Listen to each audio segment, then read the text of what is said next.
ഈ വീഡിയോ ചെയ്യുന്നത്. എൻ്റെ ഇൻറ്റ്യൂഷനിൽ തോന്നി ചെയ്യണം എന്ന്. അതുകൊണ്ടാണ് ചെയ്യുന്നത്. 5 വർഷം മുന്നേ എനിക്കൊരു ക്ലയൻറ്റ് വന്നായിരുന്നു. ആ കുട്ടി ഓൺലൈൻ കൗൺസിലിങ്ങിലാണ്. അപ്പോൾ ആ കുട്ടി പഞ്ചാബിയാണ്. പഞ്ചാബിൽ സെറ്റിൽഡ് ആയിരുന്നു. അപ്പോൾ അന്ന് ആ കുട്ടിക്ക് ഒരു 22 വയസ്സ്, 21-22 വയസ്സ് വരും. അപ്പോൾ ആ കുട്ടി കോളേജിൽ പഠിക്കുന്ന സമയത്ത് ഒരു 18 വയസ്സൊക്കെ, 18-19 വയസ്സ് ആ ഒരു ടൈമിൽ അവിടെ തണുപ്പുള്ള കാലം, ലൈക്ക് തണുപ്പുള്ള സമയത്ത് ഈ കുട്ടി കോളേജിലേക്ക് പോവായിരുന്നു. അപ്പോൾ ഫുൾ മഞ്ഞായിരുന്നു. അപ്പോൾ ഈ കുട്ടിക്ക് കാണാൻ പറ്റുന്നില്ല ഫ്രണ്ടിൽ വണ്ടികളുണ്ടോ ഇല്ലയോ എന്നൊന്നും കുട്ടിക്ക് ക്ലിയർ ആയിട്ട് കാണാൻ പറ്റുന്നില്ല. മഞ്ഞിലാണ്. സ്കൂട്ടിയിലായിരുന്നു പോകുന്നത് കോളേജിലേക്ക്. അപ്പോൾ പോകുന്ന വഴിക്ക് ഒരു പെർട്ടിക്കുലർ സ്ഥലം എത്തിയപ്പോഴത്തേക്കും 2 ബൈക്കിലായിട്ട് 2 സൈഡിലും 2 പുരുഷന്മാർ വന്നിട്ട്, 2-3 പുരുഷന്മാർ ഒരു ഗ്രൂപ്പായിട്ട് വന്നിട്ട് ഈ കുട്ടിയെ അബ്യൂസ് ചെയ്തു. അതായത് ആ കുട്ടി ഡ്രൈവ് ചെയ്യായിരുന്നു. ബട്ട് ഡ്രൈവ് ചെയ്യുന്ന സമയത്ത് അവർക്ക് എന്തെല്ലാം ചെയ്യാൻ പറ്റുമോ, ഈ കുട്ടിയുടെ സ്കൂട്ടി സ്റ്റോപ്പ് ചെയ്തിട്ട്. പക്ഷെ ഫേസ് ഒന്നും ക്ലിയർ ആയിരുന്നില്ല, ബിക്കോസ് ഫോഗി ആയിരുന്നു, മഞ്ഞായതുകൊണ്ട്. ആ ഒരു കുറച്ച് മിനിറ്റിൽ അല്ലെങ്കിൽ സെക്കൻഡ്സിൽ എന്തൊക്കെ ചെയ്യാൻ പറ്റുമോ ആ കുട്ടിയെ, അവരത് ചെയ്തിട്ട് അവർ പെട്ടെന്ന് പോയി. And she was traumatised.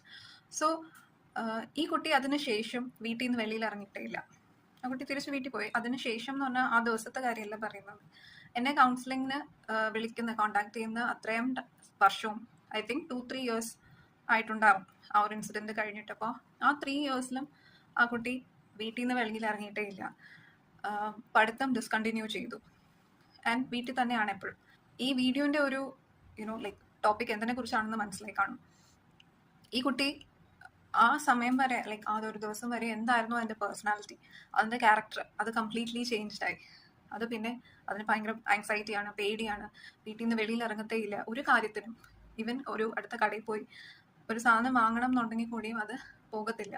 അതെപ്പോഴും റൂമിൽ അടച്ചു പൂട്ടിയാണ് അത് ജീവിക്കുന്നത്. അതിനുശേഷം ഈ ഒരു റെസ്പോൺസ് പെൺകുട്ടികളിൽ നിന്ന്, അല്ലെങ്കിൽ സ്ത്രീകളിൽ നിന്ന്, ഈവൻ കുട്ടികളിൽ നിന്ന് ഇങ്ങനത്തെ ഒരു ട്രോമാറ്റിക് എക്സ്പീരിയൻസ്, ഒരു അബ്യൂസീവ് എക്സ്പീരിയൻസ് ഫേസ് ചെയ്തതിന് ശേഷം എങ്ങനെയാണ് റെസ്പോണ്ട് ചെയ്യേണ്ടത്? ആദ്യത്തെ റെസ്പോൺസ് ഒബ്വിയസ്ലി നമ്മുടെ ബോഡി ഫ്രീസ് ആവും. കാരണം നമ്മൾ ഒട്ടും എക്സ്പെക്ട് ചെയ്യുന്നില്ലല്ലോ. ബോഡി മൈൻഡും ഫ്രീസ് ആവും. നമുക്ക് അറിയില്ല എങ്ങനെ റിയാക്ട് ചെയ്യേണ്ടതെന്നുള്ളത്. ബട്ട് അത് കഴിഞ്ഞിട്ട് ആ ഒരു പേടി, ആ ഒരു നമ്മളെ ചുറ്റും സപ്പോർട്ട് ചെയ്യാൻ ആൾക്കാരുണ്ട് എന്നുണ്ടെങ്കിൽ കുറച്ചുകൂടെ എളുപ്പമാണ്. അറ്റ്ലീസ്റ്റ് ഒരു വ്യക്തിയെങ്കിലും ഉണ്ടെങ്കിൽ എളുപ്പമാണ്.